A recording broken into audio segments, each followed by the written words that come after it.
അരീക്കോടിന്റെ പ്രത്യേക രുചിക്കൂട്ടുമായി അരനൂറ്റാണ്ട് സ്നേഹത്തോടെ വിരുന്നൂട്ടിയ ജോളി ഹോട്ടൽ അരീക്കോട്. കഴിയുമോ ഈ ചൂടിനെ മറികടക്കാൻ? കനത്ത ചൂടിൽ വെന്തുരുകുകയാണ് കേരളം. പാലക്കാട് ജില്ലയാണ് ഏറ്റവും കൂടുതൽ ഉയർന്ന താപനില ഉള്ളത്. ഇടുക്കിയും വയനാടും ഒഴികെയുള്ള 12 ജില്ലകളിലും യെല്ലോ അലർട്ട് പ്രഖ്യാപിച്ചിരിക്കുകയാണ്.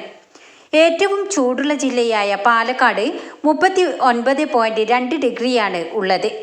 ഏപ്രിൽ 19-നകം 40 ഡിഗ്രിയോ അതിൽ കൂടുതലോ ആവാൻ സാധ്യതയുണ്ടെന്ന് കാലാവസ്ഥാ നിരീക്ഷണ കേന്ദ്രം അറിയിച്ചു. അടുത്ത 2 ആഴ്ചക്കാലം ഇന്ത്യ ലോകത്തിലെ തന്നെ ഏറ്റവും ചൂടേറിയ രാജ്യമായി മാറുമെന്ന് കാലാവസ്ഥാ റിപ്പോർട്ടുകൾ മുന്നറിയിപ്പ് നൽകുന്നു.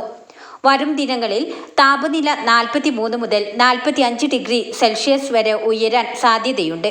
നമസ്കാരം. നമുക്കറിയാം കേരളം വെന്തുരുകയാണ്. സമയം ഇപ്പോൾ 8:30 മണി സമയമാണ്. ഇന്ന് ഈ ഒരു 8:30 മണിക്ക് തന്നെ ഏകദേശം 30 ഡിഗ്രിയോളം ചൂട് കേരളത്തിൻ്റെ എല്ലാ ജില്ലകളിലും ആയി തുടങ്ങി എന്നുള്ളതാണ്. നമുക്കറിയാം ഇടുക്കിയും വയനാടും ഒഴികെയുള്ള എല്ലാ ജില്ലകളിലും യെല്ലോ അലർട്ട് പ്രഖ്യാപിച്ചിരിക്കുകയാണ്. പുറത്ത് ജോലി ചെയ്യുന്ന തെരുവ് കച്ചവടക്കാർ, അതുപോലെ തന്നെ ഓട്ടോ തൊഴിലാളികൾ അടക്കമുള്ള മുഴുവൻ തൊഴിലാളികളെയും, അതുപോലെ തന്നെ കൺസ്ട്രക്ഷൻ വർക്കുകൾ ഏർപ്പെട്ടിരിക്കുന്ന മുഴുവൻ തൊഴിലാളികളെയും ഇത്തരത്തിലുള്ള ഈ ഒരു ചൂട് വളരെയധികം പ്രയാസപ്പെടുത്തിയിരിക്കുകയാണ്. കേന്ദ്ര കാലാവസ്ഥ നിരീക്ഷണ വകുപ്പിൻ്റെ ഒക്കെ തന്നെ മുന്നറിയിപ്പുകളുണ്ട്. നമുക്ക് പുറത്തിറങ്ങുന്ന സമയത്തൊക്കെ തന്നെ അതിന് കൃത്യമായിട്ടുള്ള ജോലി ചെയ്യുന്നതിന് അടക്കമുള്ള കൃത്യമായിട്ടുള്ള സമയക്രമങ്ങൾ ആരോഗ്യവകുപ്പിൻ്റെ ഭാഗത്തു നിന്നൊക്കെ ഉണ്ടായിട്ടുണ്ട്. നമുക്കറിയാം നിർജ്ജലീകരണം, നമുക്ക് ശരീരത്തിൽ ഏറ്റവും കൂടുതൽ ദാഹം അനുഭവപ്പെട്ടിട്ടില്ലെങ്കിൽ പോലും നന്നായി വെള്ളം കുടിക്കണം എന്നുള്ളതാണ് ആരോഗ്യവകുപ്പിൻ്റെ അടക്കമുള്ള നിർദ്ദേശങ്ങൾ നമുക്ക് വരുന്നത്. ഈ തരത്തിലുള്ള ചൂട് കഴിഞ്ഞ കാലങ്ങളിലൊന്നും ഇല്ലാത്ത തരത്തിലുള്ള ചൂടാണ് ഇപ്പോൾ ഈ അനുഭവപ്പെടുന്നത് നമുക്ക് പറയാൻ വേണ്ടി സാധിക്കും.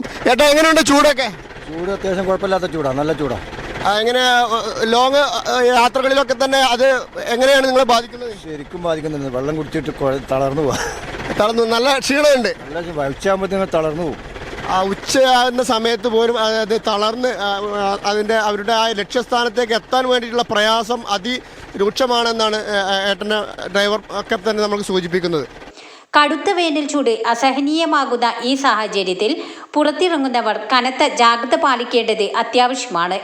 പകൽ സമയങ്ങളിൽ നേരിട്ട് വെയിലേൽക്കുന്നത് പരമാവധി ഒഴിവാക്കാനും നിർജ്ജലീകരണം തടയാൻ ദാഹം തോന്നിയില്ലെങ്കിലും ധാരാളം വെള്ളം കുടിക്കാനും എല്ലാവരും പ്രത്യേകം ശ്രദ്ധിക്കുക. മുതിർന്നവരും കുട്ടികളും ഉൾപ്പെടെയുള്ളവർ വീടിനുള്ളിലെ തണുപ്പുള്ള സാഹചര്യങ്ങളിൽ തുടരാൻ ശ്രമിക്കേണ്ടതാണ്.